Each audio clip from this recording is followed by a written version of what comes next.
हरे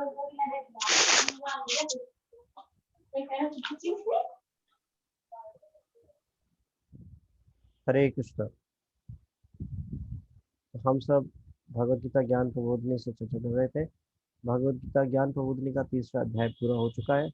आगे बढ़ने से पहले हम लोग इसका थोड़ा सा रिविजन करेंगे और फिर आगे चर्चा करेंगे। तो उससे पहले आइए सब भक्त एक साथ प्रार्थना कीजिए। ये आपकी स्क्रीन पर है। ओम अज्ञानतिमिरान्धस्य ज्ञानाञ्जनशलाकया चक्षुरुन्मीलितं येन तस्मै श्रीगुरवे नमः। श्रीचैतन्यमनोभीष्टं स्थापितं येन भूतले स्वयं रूपः कदा मह्यं ददाति स्वपदान्तिकं। वन्देऽहं श्रीगुरुः श्रीयुतापदकमलं श्रीगुरून् वैष्णवांश्च श्रीरूपं साग्रजातं सहगण रघुनाथान्वितं तं सजीवं साद्वैतं सावधूतं परिजनसहितं कृष्णचैतन्यदेवं श्रीराधा कृष्णपादान् सहगण ललिता श्रीविशाखान्वितान्। हे कृष्ण करुणा सिंधु दीनबंधो जगतपते गोपेश गोपिका कांत राधा कांत नमोस्तुते। तप्त कांचन गौरांगी राधे वृंदावनेश्वरी वृषभानुसुते देवी प्रणमामि हरिप्रिये। वाञ्छाकल्पतरुभ्यश्च कृपा सिन्धुभ्येव च पतितानां पावनेभ्यो वैष्णवेभ्यो नमो नमः। जय श्री कृष्ण चैतन्य प्रभु नित्यानंद श्री अद्वैत राधर श्रीवासादि गौर भक्तवृंद। हरे कृष्णा कृष्ण कृष्ण हरे हरे, हरे राम राम राम हरे हरे। धन्यवाद।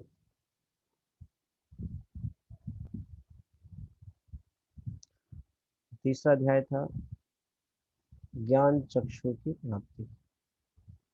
तो इस अध्याय में हमने पढ़ा था कि किस प्रकार से हमारी इंद्रियां अपूर्ण हैं और अपूर्ण इंद्रियों के कारण हम भ्रमित हो जाते हैं और भ्रमित होने के कारण हम गलतियां करते हैं और गलतियां करते हैं और फिर उसको छुपाने का प्रयास करते हैं। इसको बोलते हैं धोखा देने की जरूरत। तो ये प्रत्यक्ष प्रमाण के अंतर्गत हमने चर्चा की। किसी भी ज्ञान को ग्रहण करने के जो है 3 प्रकार की प्रणाली है। प्रत्यक्ष प्रमाण के द्वारा, अनुमान प्रमाण और शब्द प्रमाण। तो प्रत्यक्ष प्रमाण क्यों दोषपूर्ण है, इसके बारे में आप क्या भक्त समझ पाए इस चैप्टर में? प्लीज अपने हैंड रेज कीजिएगा और अपने विचारों को बताइएगा कि क्या इस चैप्टर से समझे कि प्रत्यक्ष प्रमाण क्यों विफल हो जाता है, क्या उसकी कमियां हैं। एग्जाम्पल के साथ आप जो भी इसको समझ पाए अपने इस विषय के संबंध में आप बता सकते हैं। Please raise your hands.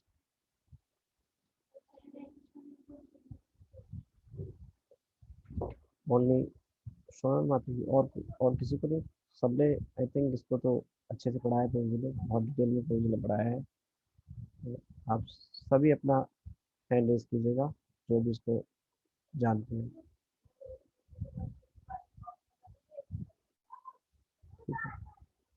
Sonal माता जी। हरे कृष्णा प्रभु जी, दंडवत हरे प्रणाम। कृष्णा माता जी। प्रभु जी, हमने यही पढ़ा कि जो प्रत्यक्ष प्रमाण यानी कि हमारी इंद्रियों द्वारा जो हम ज्ञान प्राप्त करते हैं वो बहुत ही अपूर्ण है, क्योंकि हमारी इंद्रियां भी अपूर्ण है। कुंठित इंद्रियों से हम कोई भी ज्ञान प्राप्त करेंगे वो अपूर्ण होगा। इसका एग्जाम्पल जैसे कि हम अगर एक छड़ को जल में आधा डूबा हुआ देखें तो हमें वो टूटी हुई प्रतीत होती है, लेकिन वो वाकई में टूटी नहीं है। तो ये हमारे आईज जो हैं, हमारी आंखें जो हैं वो सही से नहीं देख पा रही हैं उस वजह से। तो इसी तरह हमारी सारी इंद्रियां अपूर्ण हैं और हम उसके अपनी अपूर्ण इंद्रियों से भगवान को तो बिल्कुल भी समझ नहीं सकते जब हम इस संसार की ही चीजों को सही से नहीं समझ पा रहे हैं। Very nice. बहुत अच्छा हरे पॉइंट बोला कृष्णा आपने कि जब हम संसार की चीजों को ही नहीं समझ पा रहे अपनी इंद्रियों से, तो हम भगवान को कैसे समझेंगे? बहुत जी। इम्पोर्टेंट पॉइंट है। ठीक है, आपने एक उदाहरण हरे दिया कृष्ण। जिस प्रकार से हम अपनी आंखों से देखते हैं कि जल में कोई हम लकड़ी डुबोते हैं तो वो टेढ़ी नजर आती है, लेकिन वो वास्तव में वैसी नहीं होती।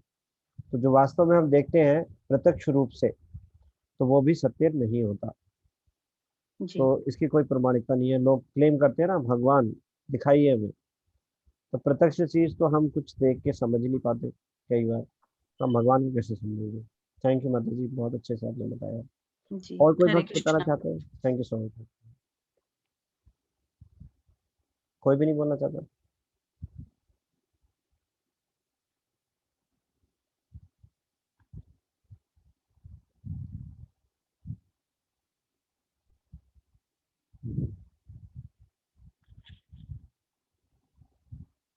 ठीक है, तो मैं एक बार इसको रिवाइज कर रहा हूँ।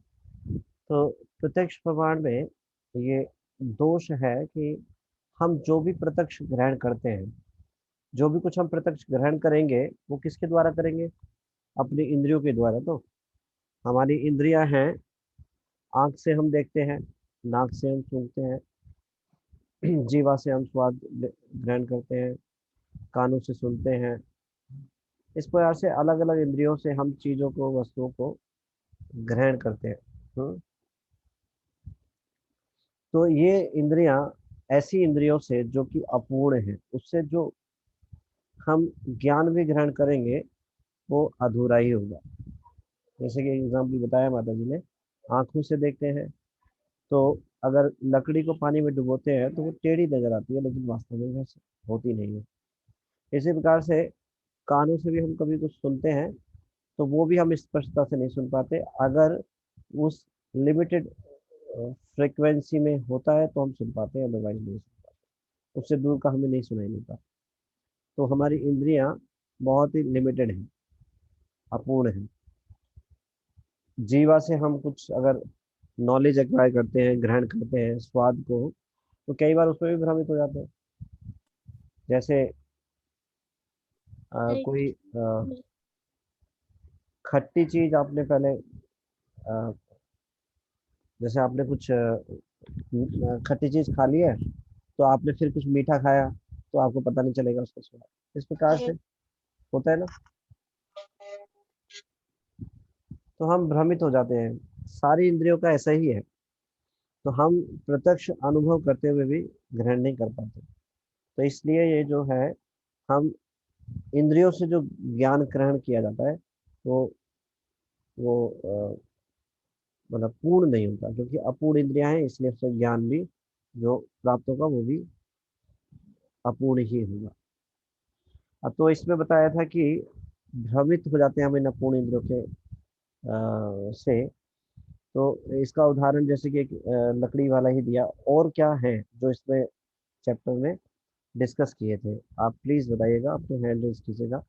क्या क्या ऐसे उदाहरण जो डिस्कस किए थे जो हम भ्रमित हो जाते हैं, देखते हैं प्रत्यक्ष रूप से, लेकिन वो वास्तव में नहीं होता, वो होता कुछ और है, या कुछ और समझते हैं।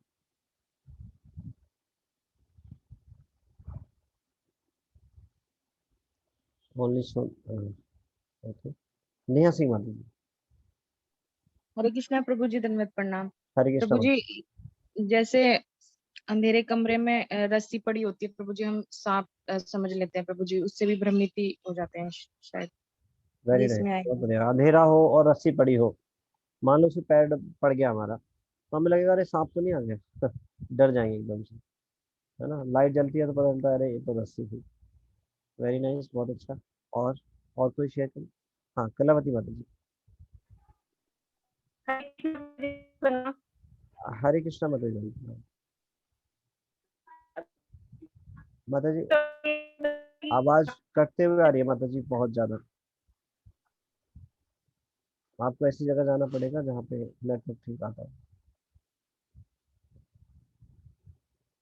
ट्राई कीजिए। हरे कृष्ण प्रभु जी, अब आवाज आ रही है? हाँ, पहले से इम्प्रूव है माता जी। प्रभु जी, जब आकाश और समुद्र मिलते हैं तो ऐसे लगता है कि वो मिलते हैं, लेकिन वो मिलते नहीं है। वेरी नाइस, बहुत अच्छा उदाहरण। तो ये इस चैप्टर में डिस्कस किया था कि और जब हम देखते हैं तो आकाश जी, और समुद्र एक साथ मिलते हुए नजर आते हैं, लेकिन ऐसा होता नहीं है। Very nice. और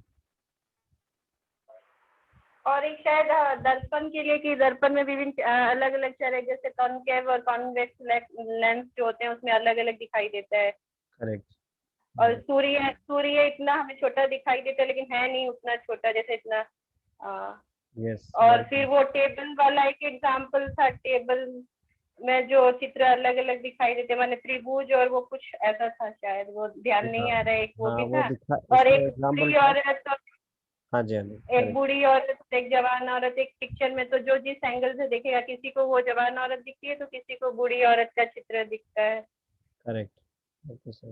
और इसी में शायद प्रभु जी ने वो कुत्ते की आवाज की भी बोलती कि कुछ होती है जो कुत्ते लोग सुन सकते हैं लेकिन हम नहीं सुन सकते वो ध्वनि, ऐसा कुछ था वॉइस का। हाँ, ये बात भी ठीक है, लेकिन ये भ्रमित होने की प्रवृत्ति में नहीं आएगा, पूर्ण इंद्रियों में आ सकता है। ठीक है, थैंक यू।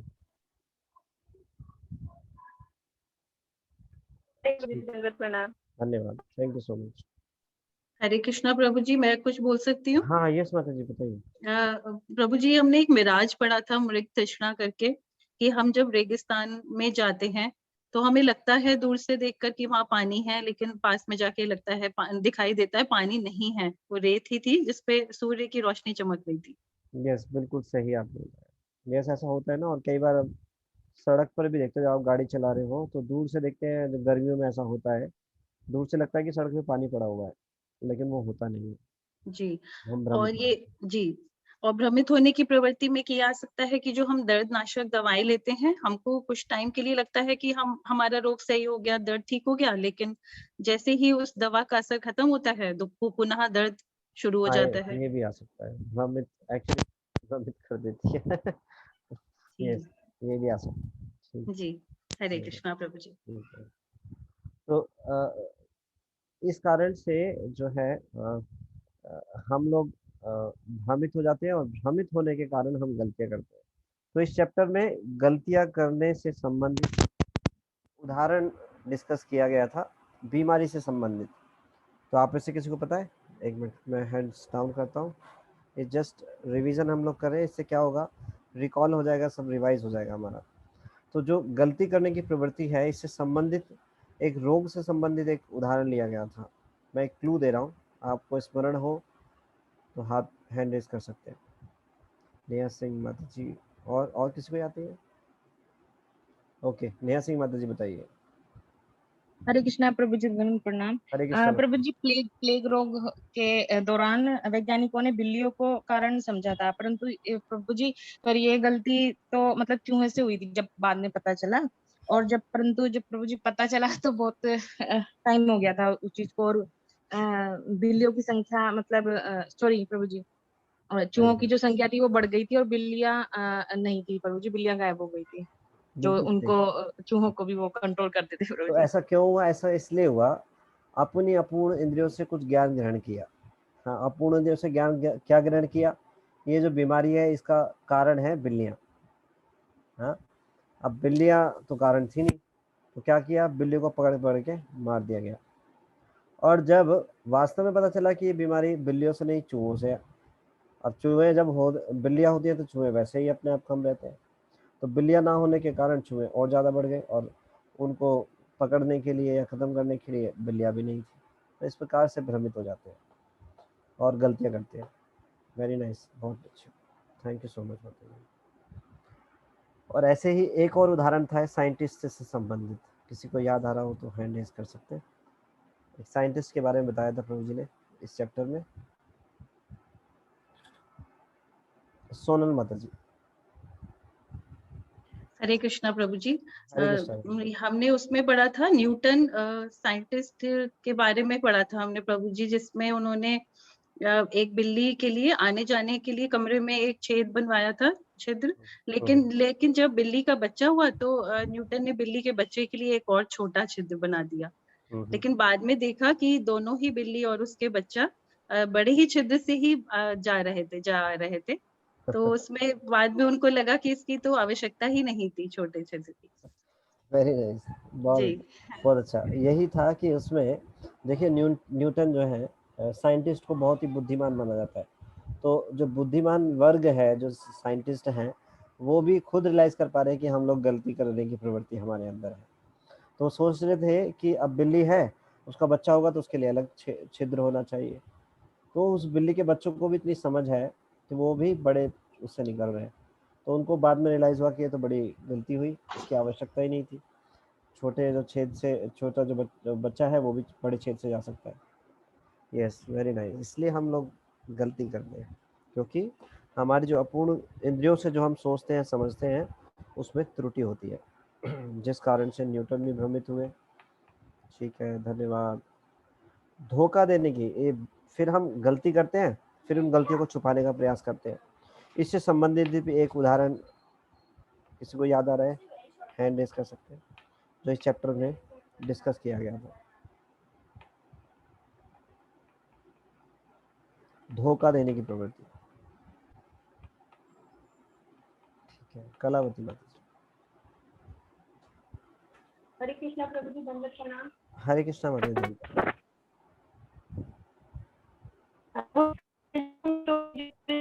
के बारे में बताया गया था इसमें। अभी माता जी कट रही है आवाज, स्पष्ट नहीं आ रही, आपको वहीं जाना पड़ेगा जहाँ से पहले आप। हरे कृष्णा प्रभु जी।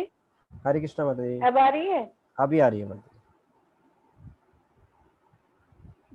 प्रभु जी, उसका जो प्रमाण था कि मनुष्य बंदर से दिखने वाले पूर्वजों से विकसित हुए हैं, और फिर ऐसा कुछ हुआ था फिर कि बिल डाउन मानव का जबड़ा वास्तव में बाद में पता चला कि आज के मूल मानव जैसा था, और उसे शायद कुछ रेत का जीवात्मा जैसा रूप दिया गया था, और बाद में पता पड़ा कि पिल डाउन मानव जाली था, ना कुछ ऐसा स्टोरी।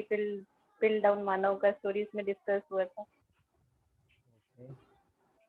ठीक है, धन्यवाद। Thank you. Thank you so much. और एक और उदाहरण था जो कि बहुत विस्तार में चर्चा की गई थी, वो था डार्विन फिलॉसफी। डार्विन की थ्योरी थी कि man came from monkey. Charles Darwin ने जो थ्योरी लिखी थी, उसने ये चीज़ को रिवील किया था अपने मित्र को कि मुझे खुद नहीं समझ में आ रहा, जस्ट मैं अनुमान लगा रहा हूँ। ये अपने फ्रेंड को कुछ पत्राचार थे जो बाद में रिवील हुए, उससे पता चला।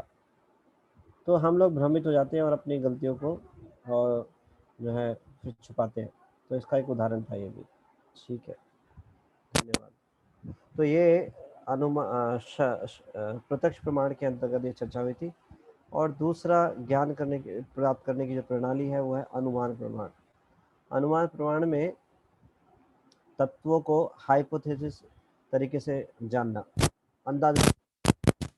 इसमें एक स्टोरी की चर्चा हुई थी, तो आप बता सकते हैं कोई क्या क्या थी वो स्टोरी?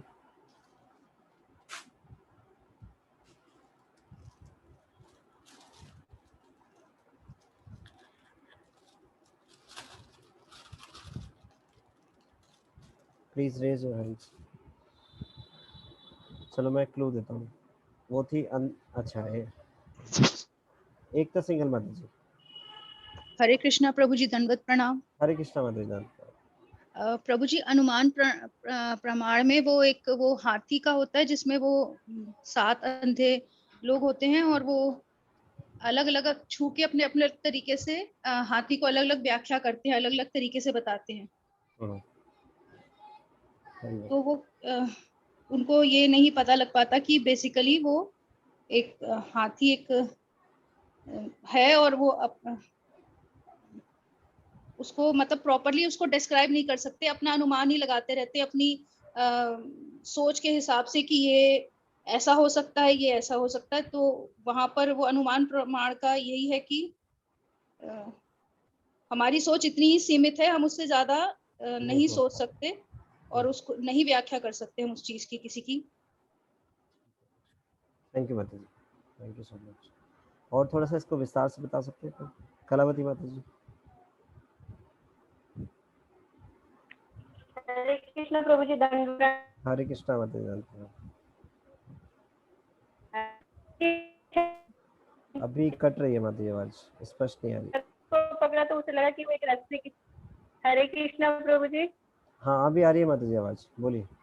प्रभु जी अब प्रभु जी एक व्यक्ति उसकी बगल को पकड़ता है तो उसको ऐसे लगता है कि हाँ वो शायद एक बड़ी दीवार है, और वो पूंछ को पकड़ता है उसको लगता है कि ये एक रस्सी है, और फिर वो दांत को पकड़ता है तो उसको लगता है कि ये कुछ भाला जैसा कुछ नुकीला चीज है, और एक व्यक्ति शायद कान को पकड़ता है तो उसको कान का मुझे शायद कान का मुझे स्मरण नहीं आ रहा है, वो क्या अनुमान लगा, पंखा, शायद पंखा, उसको लगता है कि कोई एक पंखा जैसी कोई चीज है, और एक व्यक्ति सूंड को पकड़ता है तो सूंड को देख के उसको लगता है कि वो सांप है जैसे।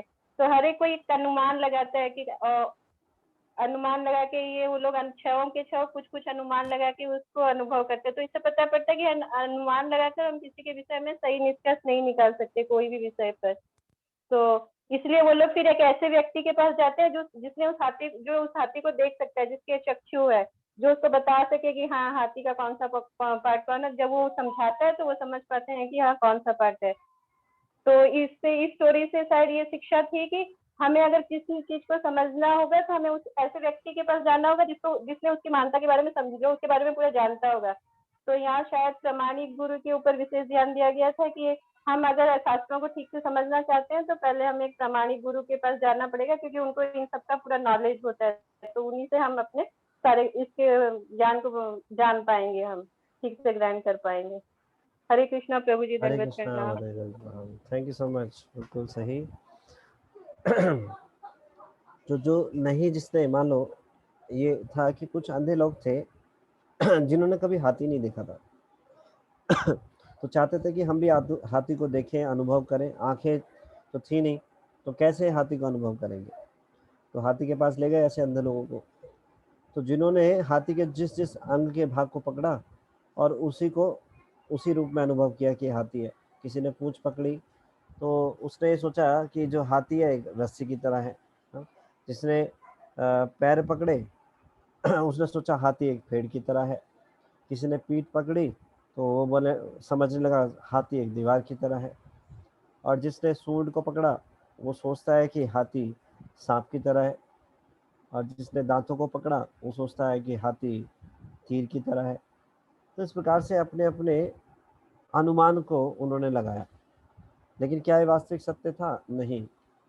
और जिसकी आंखें हैं, जिन्होंने हाथी को देखा है पूर्ण रूप से, वो बता सकते हैं कि हाथी नहीं, जो आपने पूंछ पकड़ी थी वो तो हाथी की जो आप रस्सी समझ रहे थे वो हाथी की पूंछ है।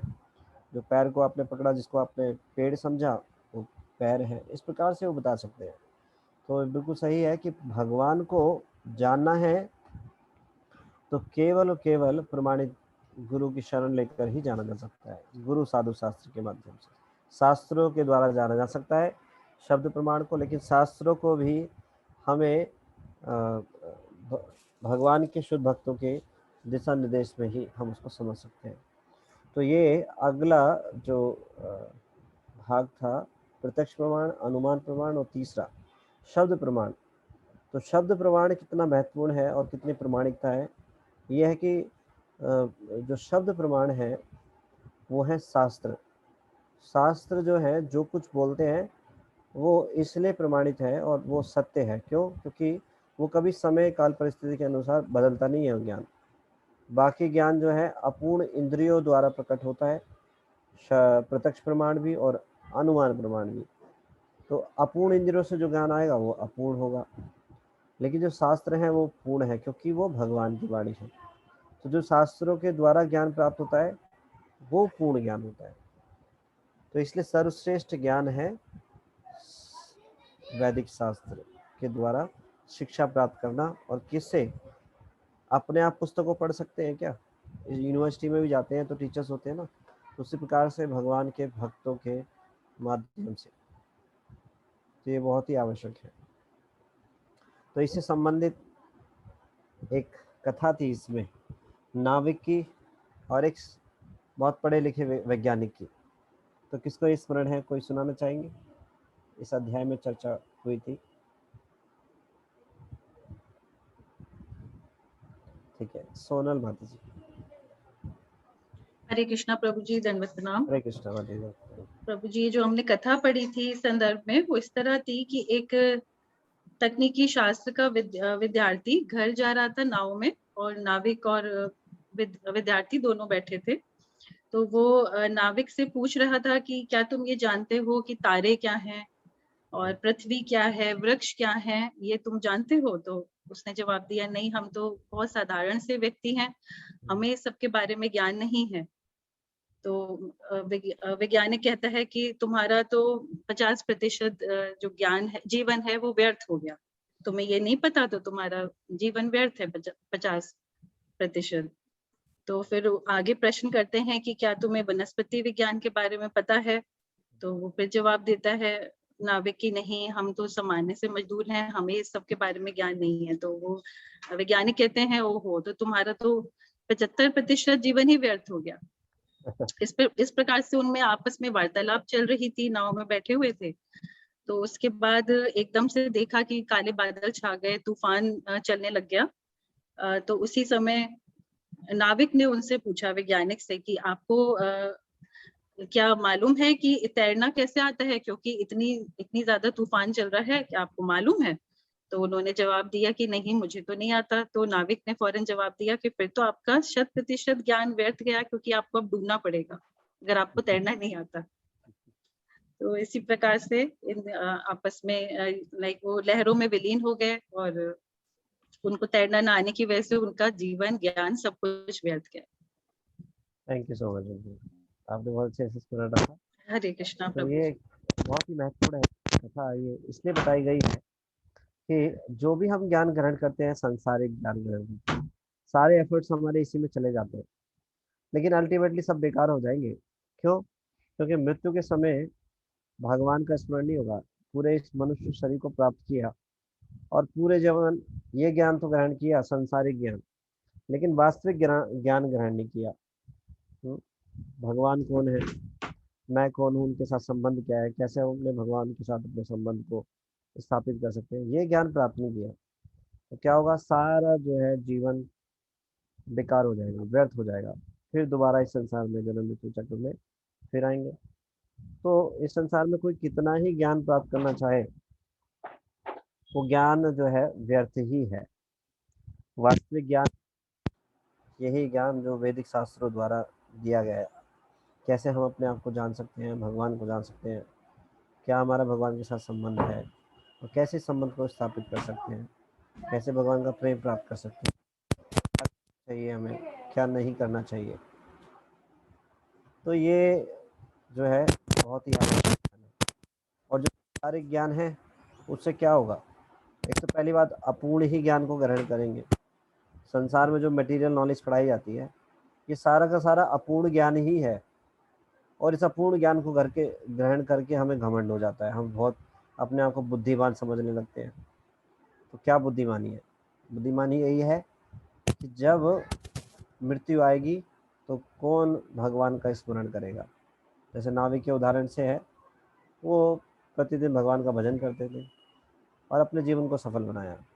नाविक जो वैज्ञानिक था, उसने पूरा जीवन भर इन्हीं प्रयासों में लगा दिया, ज्ञान को ग्रहण करने में, व्यर्थ के ज्ञान को ग्रहण करने में, और जीवन जो है ऐसे ही विफल हो गया और डूब गए।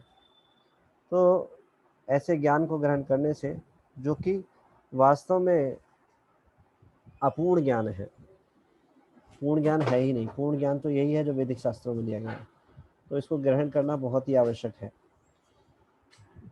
इसको हम मनगढ़ंत तरीके से, अनुमान प्रमाण से या प्रत्यक्ष प्रमाण से, प्रत्यक्ष प्रमाण जो है ये जनरली, ये जो आजकल की सो कॉल्ड एजुकेशन है, इसको ग्रहण करने के बाद अहंकारी हो जाते हैं और हर चीज़ का प्रमाण मानते हैं। प्रत्यक्ष प्रमाण दिखाइए जरा। तो ऐसी कितनी सारी चीज़ें हैं जिनको हम बिना देखे ही विश्वास करते हैं। तो इस चैप्टर में डिस्कस किया था, जैसे वायु है, एयर है, हमें दिखाई नहीं देती लेकिन है वो वायुमंडल में। तो इस प्रकार से कितनी सारी चीज़ें हैं। आप कोई बोले कि तुम्हारे अंदर बुद्धि नहीं है, तुम देख नहीं सकते, तो तुम्हारे अंदर बुद्धि नहीं है, तो एकदम से वो क्रोधित हो जाएगा वो। तो कैसे पता चलता है? उसके बोलने से पता चलता है। तो ऐसे ही कई चीज़ों को हम अनुभव कर सकते हैं, वो प्रत्यक्ष रूप से ना भी दिखाई देते। तो वैदिक शास्त्र इन सब चीज़ों को बताते हैं, हमें संसार में भ्रमित होने से बचाते हैं। हमारी अपूर्ण इंद्रियां होते हुए भी हम उस पूर्ण ज्ञान को ग्रहण कर सकते हैं अगर हम किसी भगवान के शुद्ध भक्त के साथ संग करते हैं, तो उनसे उपदेश ग्रहण करते हैं, उनसे श्रवण करते हैं। तो अब श्रील प्रभुपाद जी की और डॉक्टर डैश डैश डैश के साथ डिस्कशन था। तो आप में से कोई बता सकते हैं कौन थे डॉक्टर और क्या डिस्कशन हुआ था? बहुत ही महत्वपूर्ण डिस्कशन था वो, और इसके ऊपर एक प्ले भी हुआ था। जो प्ले वाले भक्त हैं उन्हें तो पता ही होगा। श्रील प्रभुपाद जी और डॉक्टर डैश डैश डैश के साथ एक वार्तालाप थी जो इस चैप्टर में चर्चा की गई थी। तो आप ऐसे बता सकते हैं कौन थे वो डॉक्टर और क्या चर्चा हुई थी?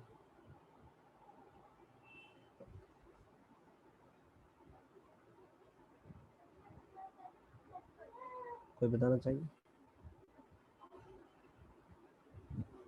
सोनल माता जी। सोनल माता जी, आई हरे थिंक। कृष्ण प्रभु जी, मैं क्वेश्चन नेट चला गया था प्रभु जी। अच्छा अच्छा अच्छा, यस सोनल माता जी। हरे कृष्णा प्रभु जी। हरे कृष्णा इसमें माता जी। हमने जो, हाँ जी, जो डॉक्टर थे वो डॉक्टर बेनफोर्ड थे इसमें, और प्रभुपाद जी से उनका वार्तालाप पढ़ा था हमने। क्या डिस्कशन हुआ था? डिस्कशन ये था कि वो यही सोच रहे थे कि संसारिक ज्ञान ही सब कुछ है और इस ज्ञान के बिना कुछ भी नहीं है। तो आपस में उनकी बात चल रही है। श्रील प्रभुपाद जी कहते हैं कि नहीं, अज्ञानता है ये। अगर हम इस सांसारिक विषयों पर हम अध्ययन करते रहेंगे और अध्ययन करके हम किसी निष्कर्ष पे पहुंचेंगे तो वो अज्ञानता से पूर्ण और वो अपूर्ण ही रहेगा।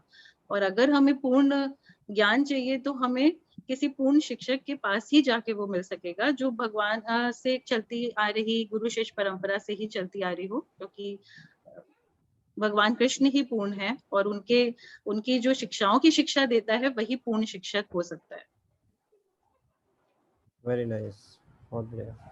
तो इससे फायदा क्या होगा? मान लो अगर एक प्रोसेस है कि हम जगत का अध्ययन करें और तब उस ज्ञान को ग्रहण करें लेकिन जो प्रोसेस श्रील प्रभुपाद जी बता रहे हैं, अगर हम उसको ग्रहण करेंगे तो हमें किन किन चीज़ों का लाभ होगा?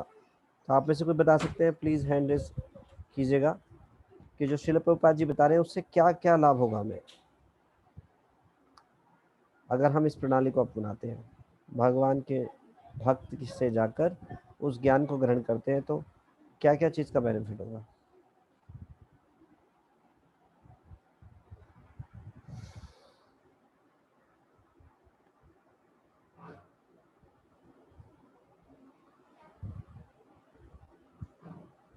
ओनली 2 ही भक्त जानते हैं हमेशा। कुछ ही भक्तों का हैंड रेज हो रहे हैं। ठीक है, कलावती माता जी आप बताइए। हरे कृष्ण। हरे कृष्णा माता जी। प्रभु जी, आवाज कट रही है माता जी बीच बीच में। अब प्रभु जी आज थोड़ा नेटवर्क प्रॉब्लम, बारिश हो रही है ना यहाँ पे। अभी आ रही है, बोलिए। जी जी प्रभु जी, अगर हम ऐसे एक प्रमाणिक गुरु से ये शिक्षा लेंगे तो वो जो शिक्षा देते हैं वो एज इट इज प्रेजेंट करते हैं, ना उसमें कुछ जोड़ते हैं ना घटाते हैं। जैसे यहाँ एक एग्जांपल भी दिए कि जैसे एक डाकिया अगर मनी ऑर्डर को जिसको पहुंचाना है तो वो उसको एज इट इज पहुंचाता है, जितना उसमें रुपया था उतना ही पहुंचाता है वो, मतलब जिसमें जितनी धनराशि होती है, ना उसमें से कुछ निकालता है ना उसमें से डालता है। उसी प्रकार प्रमाणिक गुरु भी हमें जो भगवान के मुख से जो वचन निकले हुए उन्हें एज इट इज प्रेजेंट करते हैं, उसमें ना कुछ जोड़ते हैं ना घटाते हैं, जिससे हमें पूर्ण ज्ञान प्राप्त होता है और हमें ज्ञान रूपी चक्षु मिल जाते हैं और अज्ञान रूपी अंधकार दूर हो जाता है। हरे कृष्णा प्रभु जी, तो आपने धन्यवाद। 4 पॉइंट बताए। एक तो ऐसा ज्ञान प्राप्त होता है जिसमें ना तो वो कुछ घटाते हैं ना जोड़ते हैं, एज इट इज हमें बताते हैं। दूसरा आपने बताया कि वो हमें पूर्ण ज्ञान प्राप्त होता है। तीसरा हमें ज्ञान चक्षु प्राप्त होते हैं। और चौथा बताया हमारा अज्ञान दूर हो जाता है। ठीक है, बहुत अच्छा। सोनल माता जी आप कुछ ऐड करना चाहते हैं, कुछ और बोलना चाहते हैं? प्रभु जी, मेरा भी यही आंसर थे, यही है। माता जी ने बहुत ही अच्छे से समझाया है, क्योंकि हम विद्यालय में जाते हैं वहां भी हमें किसी प्रोफेसर से परामर्श लेना पड़ता है। लेकिन इसी प्रकार जब हम आध्यात्मिक ज्ञान को लेना है हमें, तो हमें किसी कुशल शिक्षक के पास ही जाना होगा। वहीं से हमें पूर्ण ज्ञान मिल सकता है, नहीं तो हमारा ज्ञान अपूर्ण ही रहेगा, क्योंकि हमारी अपूर्ण इंद्रियों से जो भी ज्ञान हम प्राप्त करेंगे वो पूर्ण हो ही नहीं सकता। और जिस तरह से माता जी ने कहा कि हमें एज इट इज मिलता है, बिना कुछ घटाए बिना कुछ बढ़ाए, जो भगवान की वाणी, जो भगवान की शिक्षाएं हैं उस तरह से ही हमारे पास आएंगे अगर हम प्रामाणिक गुरु से लेते हैं वो ज्ञान। बहुत अच्छा, थैंक यू मैडम। और एक और महत्वपूर्ण बात है जो मैं इसमें चर्चा भी की थी, कि एक महत्वपूर्ण बात यह है कि समय, इस संसार के जो अगर इस प्रोसेस को हम नहीं अपनाते तो हम समय की बर्बादी करते हैं। ये मनुष्य जीवन इतना महत्वपूर्ण मिला है, अगर हम अपने अनुमान प्रमाण और प्रत्यक्ष प्रमाण के द्वारा ही ज्ञान को ग्रहण करना चाहेंगे तो हमारा जो है सारा जीवन अध्ययन करने में ही लग जाएगा। और फिर प्रैक्टिस कब करेंगे? तो सबसे आसान तरीका क्या है कि जैसे बताया जाए वैसे करें, सबसे आसान तरीका है। इससे क्या होगा? समय बचेगा। आपने जो बताया बिल्कुल सही बताया। उसके अलावा एक ये बहुत महत्वपूर्ण पॉइंट है, समय। कलयुग में तो वैसे ही बहुत समय कम है, सभी के पास आयु कम होती जा रही है, तो समय को भगवान की सेवा में लगा सकते हैं इस ज्ञान को हम प्राप्त करके। जितना जल्दी हम शास्त्रों की जो अथॉरिटी है, गुरु साधु शास्त्र की जो अथॉरिटी है उसको स्वीकार करेंगे, हमारा जो समय बर्बाद होने से बच जाएगा। नहीं तो हम व्यर्थ ही समय को बर्बाद कर देंगे। और उतना जल्दी हम प्रैक्टिस शुरू कर सकते हैं और भगवान की सेवा में लग सकते हैं और अपने जीवन को इसी जीवन में सफल बना सकते हैं। नहीं तो क्या होगा? सारा अननेसेसरी व्यर्थ के प्रयासों में चला जाएगा। बहुत से ऐसे स्पिरिचुअल सीकर्स हैं जिनके अंदर थोड़ा ऐसा कुछ इन पर तत्व को जानने की जिज्ञासा होती है। सभी लोगों में तो नहीं होती, लेकिन कुछ लोगों में ऐसी जिज्ञासा होती है। लेकिन प्रमाणिक अथॉरिटी की शरण ना लेकर खुद से स्पेकुलेट करने का प्रयास करने से वो सारा समय ऐसे ही गवा देते हैं। भगवान की कृपा से कोई भाग्यवान है जो ऐसी उच्च चेतना को प्राप्त करते हैं, जो संसार से हटकर पर तत्व के बारे में जानने का प्रयास करते हैं। ये संसार क्या है, इस संसार में कलेश क्यों है, मैं कौन हूँ, भगवान कौन है। अब ये कोई जानना चाहे और केवल अपने प्रयास से जानना चाहे तो यह असंभव सा कार्य है। सारा ऐसी भावना होते हुए भी वो अपने समय को बर्बाद कर देगा। इसलिए विनम्रतापूर्वक जो है हमें शास्त्रों की अथॉरिटी को ग्रहण करना चाहिए। जो हमने कल तात्पर्य पढ़ा था, उस तात्पर्य के अंत में श्रील प्रभुपाद जी बोल रहे थे कि हमें इतना विनम्र तो होना ही चाहिए। क्या विनम्रता है? ये विनम्रता कि हमें स्वीकार करना चाहिए कि मैं ईश्वर नहीं हूँ। जो परम भगवान है तब कोई उसको समझ सकता है, लेकिन जो खुद को ही ईश्वर समझ रहा है, जो खुद को ही ब्रह्म समझ रहा है, वो नहीं समझ सकता। तो सबसे पहले तो इतना विनम्र होना ही चाहिए इस ज्ञान को ग्रहण करने के लिए। मैं तो बिल्कुल ही अक्षम हूँ, अपूर्ण हूँ, तो मैं तो ग्रहण नहीं कर सकता। तो बहुत से ऐसे व्यक्ति हैं, लोग हैं जो अपने समय को इसी अहंकार के कारण, मैं ही ब्रह्म हूँ उसको जानने के कारण, कैसे ये सब चीज़ में अपना समय ऐसे ही गवा देते हैं। तो ऐसा करने से, प्रमाणित गुरु की शरण लेने से हमारा सारा समय बच जाता है और हम अपने जीवन को सफल बनाने के लिए भगवान की सेवा में तुरंत लग सकते हैं और अभ्यास में लग सकते हैं, जिससे कि जब तक ये अंतिम समय आए हमारा अभ्यास इतना हो जाए कि हम अंत समय में भगवान का नाम ले सकें। यही जीवन का लक्ष्य है, यही वैदिक शास्त्र बता रहे हैं। अंते नारायण स्मृति, अंत समय में भगवान का स्मरण हो, यही लक्ष्य है बस इस मनुष्य जीवन का। तो अदरवाइज ये पूरा समय ऐसे ही व्यर्थ चला जाएगा।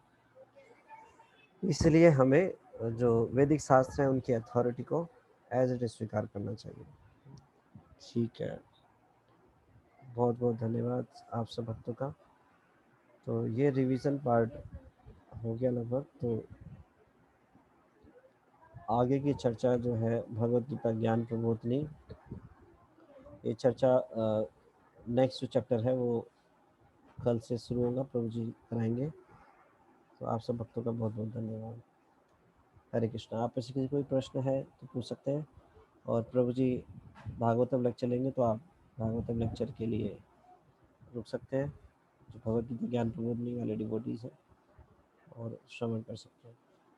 प्रभु जी जस्ट कुछ देर में आने वाले हैं, तो आप सब भक्तों का बहुत बहुत धन्यवाद। Thank you so much. किसी कोई प्रश्न है तो पूछ सकते हैं इस आज की चर्चा से संबंधित।